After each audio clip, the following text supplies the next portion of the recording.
কথাকে বুঝতে পারছেন? এই হলো ব্যাখ্যা ওয়া মা খালাকতুল জিন্না ওয়াল ইনসা ইল্লা লিয়াবুদুন।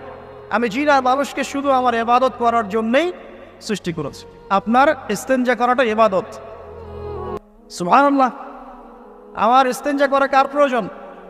আমার না ইসলামের, না আল্লাহ পাকের। নাউজুবিল্লাহ। ইস্তেঞ্জা কার জন্য করি? আমার প্রয়োজন। আমাকে এখন ইস্তেঞ্জা করতে হবে, কষ্ট দিচ্ছে আমাকে। খাবার খাবেন, কার জন্য খাচ্ছেন? আমার জন্য নয় কি? আমার জন্যে। আপনি ব্যবসা করছেন কার জন্যে? আমার জন্যে, আমার স্ত্রী সন্তান, আমার পরিবারের জন্য। আপনি সমাজ চালাচ্ছেন কার জন্য? আপনার জনগণের জন্য। এখানে স্বার্থ কার? মানুষের না আল্লাহ?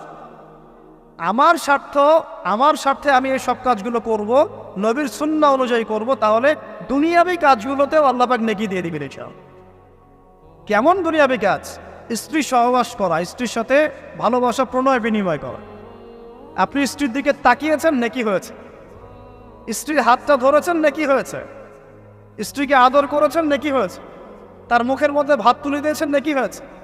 আপনার ছেলেকে আদর করে কোলে নিয়েছেন, নেকি হয়েছে।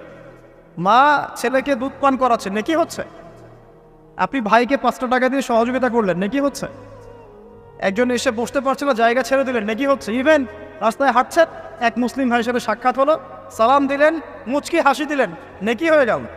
তাহলে আমরা কিভাবে